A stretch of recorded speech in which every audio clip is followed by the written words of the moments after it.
మనం రోజు అభిషేకం చేసినప్పుడు ఏం చేయాలి, ఆ నీళ్ళు ఎలా ఉపయోగించాలి? ఈశ్వర దేహమందు పరమేశ్వర దివ్య విభూతినంటి ఈ నశ్వర భూమిపై పడిన నష్టముగా అభిషేక బిందువా.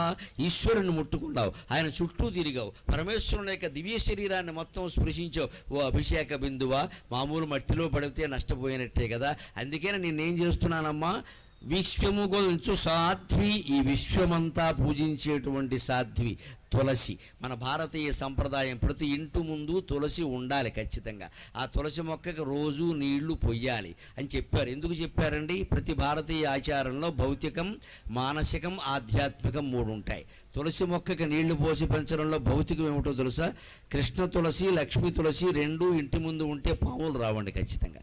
ఇది హిందువులు కాదు, ప్రపంచం అంతా పాటించవలసిన ఆచారం నిజం చెప్పాలి.